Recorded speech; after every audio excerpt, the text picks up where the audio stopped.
ameanza kwa kusema daurul wa'i wal idrak fi hayati al-insan, nafasi ya uelewa, utambuzi na ufahamu, ujuzi katika maisha ya mwanadamu.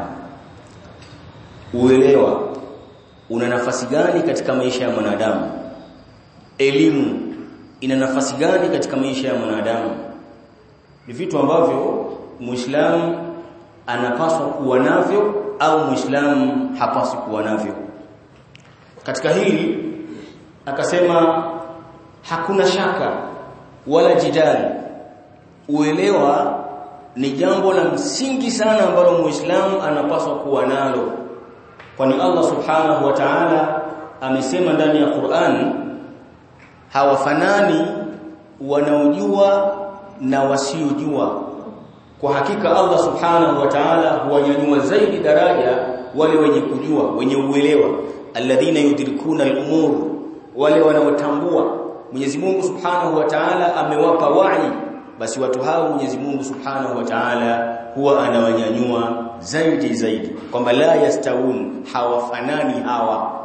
Yule anayejua na asiyejua hawafanani hata siku moja, bali Mwenyezi Mungu subhanahu wa ta'ala hata daraja amempa kubwa zaidi yule ambaye anajua tofauti na yule asiyejua. Kwa hivyo uelewa ni jambo la msingi sana kwa mwanadamu. Kujua na kujifunza ni jambo la thamani sana kwa mwanadamu katika yale ambayo hayafahamu. Itoshe tu kwamba kauli ya Allah subhanahu wa ta'ala ya kwanza kabisa kushuka duniani kwa Mtume sallallahu alayhi wasallam kutoka kwa Allah ilikuwa ni kauli ya Allah inayomtaka Mtume sallallahu alayhi wasallam asome. Allah anasema iqra, soma. Itoshe hiyo kwamba kumbe uelewa una thamani kubwa zaidi kuliko kutokuwa na uelewa. Kutambua jambo kuna thamani kubwa zaidi kuliko kutokutambua. Kujifunza jambo ukalijua vizuri ni bora zaidi kuliko kutokujifunza ukafanya jambo basi na kulitambua. Allah amemwambia mtume wake sallallahu alayhi wasallam pamoja na mimi, iqra, soma, ujifunze, ujue. Hii yote inaonyesha daurul wa'i au qimatul wa'i wal idrak, thamani na nafasi ya uelewa katika jamii. Na uelewa Mtume sallallahu Mwenyezi Mungu subhanahu wa ta'ala katika kuelezea uelewa akalisifu akili, akalisifu sikio linalosikia na kuzingatia na kuelewa. Allah akasema wata'iyaha udhunun wa'iya. Baada ya maelezo marefu huko nyuma, mwishoni akamalizia akasema wata'iyaha udhunun wa'iya. Ta'iyaha min alwa'i, manake wa'a ya'i wa'iyan. Ta'iya manake ni fi'l. Allah anasema wata'iyaha, tumeyafanya hayo yote ili lipate kuzingatia sikio lenye kuelewa. Kwa hiyo Mwenyezi Mungu Subhanahu wa Ta'ala ameusifu wa'i. Lakini wa'i au uelewa uko wa sampuli mbili katika maisha ya mwanadamu. Uko uelewa wa mambo ya dini yake, kwa maana Muislamu anapaswa kuitambua dini yake vilivyo ili aweze kumwabudu Mwenyezi Mungu Subhanahu wa Ta'ala kikamilifu. Kwani kama mwanadamu hana uelewa, hawezi kumwabudu Allah Subhanahu wa Ta'ala kikamilifu vile ipasavyo. Atakuwa anaabudu kama wanavyofanya wengine, lakini hajui nini anafanya. Lakini ibada inayokubaliwa na Allah Subhanahu wa Ta'ala ni ile ambayo imefanywa kwa ujuzi na uelewa. Kwa maana yule mfanyaji amejua nini ninafanya. Hii hapa ni nguzo, hii hapa ni sunna, hii hapa ni sharti, na kama ni sunna gani? Sunna ya kipambo au sunna ya sehemu? Akajua vitu kama hivyo. Hata swala hii tunayoswali, ili iwe sahihi, lazima yule mswaliji atambue mambo haya manne. Kwanza atambue nguzo, lakini pili atambue sunna, lakini baada ya kutambua sunna atambue wajibu, lakini nne atambue kwamba hiki anachokieleza sharti ili ibada yake iweze kuwa sawa sawa. Na hii sunna imegawanyika mafungu mawili. Kuna sunna za ab'ad, yani sehemu ya swala, na kuna sunna za hayat, kwa maana kipambo cha swala. Lakini pia ziko sunna ndani ya swala na ziko sunna nje ya swala. Hii yote inahitaji utambuzi. Ili uweze kuswali sawa sawa lazima utambue vitu hivi. Vinginevyo utakuwa msindikizaji. Sasa sidhani kama mtu anakubali kuwa msindikizaji katika msafara ambao hajui wanakwenda wapi. Wale wanaowasindikiza. Unakwenda unasindikiza msafara kama mdundiko hivi, unapita mtaani mdundiko, watu wanapiga mangoma yao na unapita hujui wanakwenda wapi. Ni hatari sana kwa Muislamu kuwa namna hiyo. Muislamu anapaswa kuwa na ujuzi. Muislamu anapaswa kuwa na utambuzi. Muislamu anapaswa kuwa na uelewa wa kile anachokifanya ili kiwe na tija mbele ya Allah Subhanahu wa Ta'ala. Lakini Mwenyezi Mungu Subhanahu wa Ta'ala baada ya kusifu uelewa huu akaisifu akili, akaelezea namna ya uelewa, akasema watu ambao wana akili lakini hazina uelewa, wana macho lakini hawaoni kupitia macho hayo, wana masikio lakini hawasikii kupitia masikio hayo, manake hawana uelewa, hawana utambuzi, hawajui wanachokifanya. Mwenyezi Mungu Subhanahu wa Ta'ala dhammahum, amewatusi akawatukana ndani ya Qur'an. Akasema walaqad dhara'na li jahannama walaqad dhara'na li jahannama walaqad dhara'na li jahannama kathiran min al-insi wal jinn. Kwa hakika tumeiandaa, yani dhara adhar min at-tajhiz, tumeiandaa jahannam tukaiweka specially likathiri min al-jinni wal insi, kwa ajili ya wengi miongoni mwa watu na majini. Yani wengi miongoni mwa watu Mwenyezi Mungu Subhanahu wa Ta'ala amewaandalia jahannam, lakini wengi miongoni mwa majini pia Allah amewaandalia jahannam. Sasa swali linakuja, kama Mungu ndio ametuumba mimi na wewe, akaumba pepo akaumba moto, kwa nini Mwenyezi Mungu Subhanahu wa Ta'ala aandae moto kwa ajili ya majini na watu? Kwa kazi gani? Wamefanya nini hawa majini na watu ili waandaliwe moto, tena watu wengi na majini wengi? Kwa nini hawa kwa wingi zaidi waandaliwe jahannam? Allah anasema lahum qulubun la yafqahuna biha, wana akili hawazitumii vema akili zao. Al-aqlu la ta'i, wana nyoyo zisizozingatia, wana nyoyo zisizo na ufahamu, wana akili zisizoelewa, hawatumii vema akili zao. Lakini hiyo haitoshi. Lahum qulubun la yafqahuna biha wa lahum adhanun la yasma'una biha, lakini wana masikio hawasikii kupitia masikio hayo majambo yaliyokuwa mema yenye thamani wakayatii na kuyafata. Lakini mbaya zaidi, lahum a'yunun la yubsiruna biha, wana macho lakini hawaoni kupitia macho hayo mambo yaliyokuwa ya sawa wakashika na kuyaishi.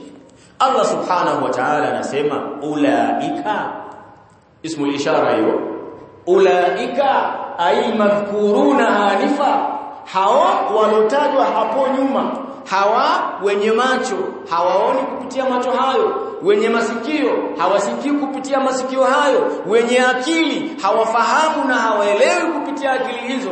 Ulaika kal an'ami, hao ni kama wanyama, hao mfano wao. Na hii kafu maana kafu ile atashbih, ulaika kal an'ami, watu hao ni kama wanyama totally. Allah Subhanahu wa Ta'ala akafanya idhrab, akafanya bal hum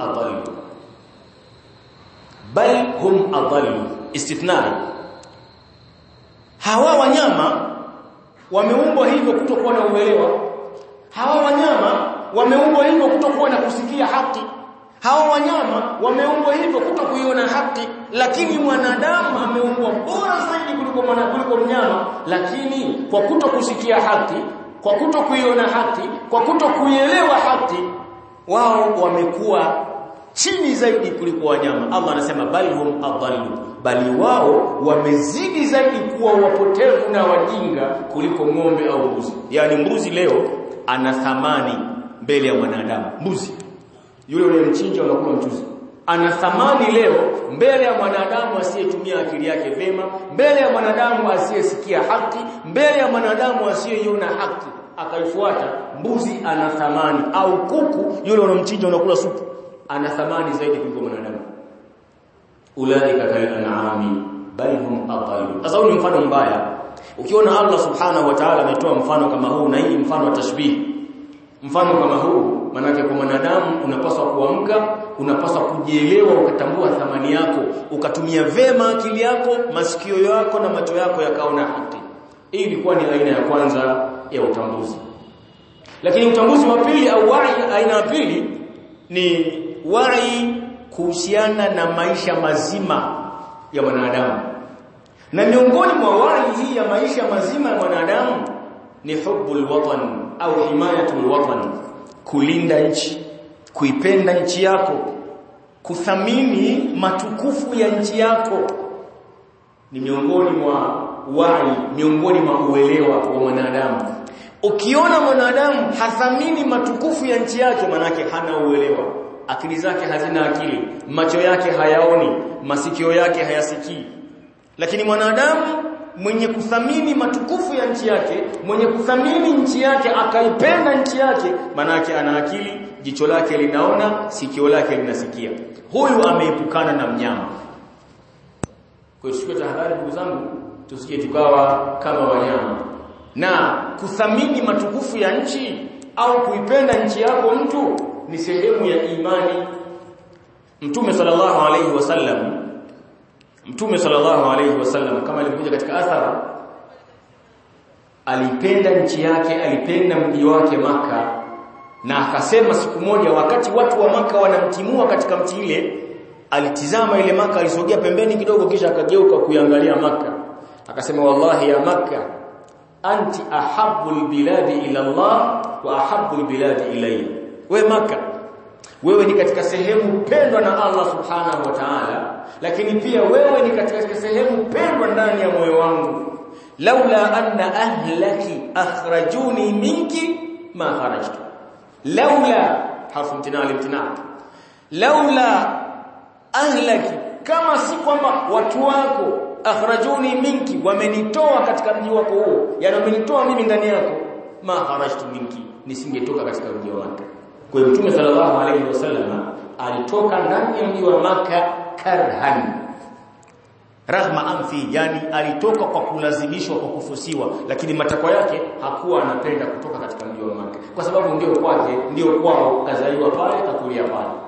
Alipenda nchi yake, alipenda mji wake. Kwa hiyo miongoni mwa imani ya mtu, miongoni mwa alwa'i walidrak, uelewa na utambuzi, ni kuthamini matukufu ya nchi na kupenda mtu nchi yake, hususan katika kipindi kama hiki ambacho tuko katika kipindi cha fitna. Sheikh amesema tupo katika kipindi cha fitna. Na fitna ni kila lenye kukera, fitna kila lenye kuudhi kinaitwa fitna. Fitna kila baya linaloumiza na kuhuzunisha huitwa fitna. Ukimsema ndugu yako vibaya, fitna. Ukimsingizia ndugu yako, fitna. Ukimdhulumu ndugu yako, fitna. Na kadhalika, zote hizi ni katika fitna. Na Mtume sallallahu alayhi wasallam katika moja ya hadithi alisema, ta'awwadhu billahi minal fitan, jilindeni kwa Allah subhanahu wa ta'ala kutokana na fitna, tena fitna madhahara, zilizokuwa wazi zinazoonekana, wa mahufia, na zile ambazo zimejificha. Maana ziko zilizokuwa wazi na ziko ambazo zimejificha, zote ni fitna. Jikingeni kwa Allah subhanahu wa ta'ala kutokana na fitna. Haya ni maagizo ya Mtume sallallahu alayhi wasallam. Lakini Mtume sallallahu alayhi wasallam akasema pia, itakuja nyakati katika jamii watu watakuwa katika hali ya fitna baada ya fitna, zama za mwisho huko, baada ya kueleza kwamba ubora wa umma huu ulikuwa katika watu wa mwanzo, walikuwa na afya, lakini umma wa mwisho kabisa, katika nyakati za mwisho itakuja kutokea balaa. Ndio kama hili ambalo tunaliishi leo, balaa baada ya balaa, likiondoka hili linakuja hili, likiondoka hili linakuja hili. Hakuna utulivu katika jamii kwa sababu ni fitna. Tunapaswa kujilinda kwa Allah subhanahu wa ta'ala na kumuomba Allah subhanahu wa ta'ala atukinge na atunusuru na fitna. Hudhaifa radhiyallahu anhu katika moja ya maelezo alisema kwamba itakuja kutokea siku moja katika zama fitna. Watu, fitna hii itakuwa katika jamaa, lakini baadaye fitna hii itakuwa katika kundi fulani, lakini baadaye fitna hii itakuwa iko peke yake. Kwa hiyo mtu sasa atakuwa hajui aelekee wapi. lakini kisha akasema ubaya wa fitna ni ile hali ya kuonyeshwa mtu kheri na shari hizi hapa mbele yako, halafu wewe usijue unaelekea upande gani. Yani kheri iko mbele yako na shari iko mbele yako, kisha wewe umebaki pale sasa hujui upite njia gani, upite njia ya kheri ili usalimike au upite njia ya shari ili uangamie. Zote unaona kwa kweli ziko sawa sawa tu. Ni fitna kubwa sana. Mwenyezi Mungu atunusuru. Tutumie vema wahi tulizokuwa nazo, uelewa, utambuzi, tulinde matukufu ya nchi ili Mwenyezi Mungu Subhanahu wa Ta'ala aweze kutulinda na kutunusuru na mabalaa mbalimbali yaliyopo, yaliyopita na yajayo inshallah. Kwa uchache haya ndio ambaye nimemsikia Sheikh akisema katika hotuba yake. Kama kuna sehemu nimesahau basi nisamehewe. Wallahu minkum.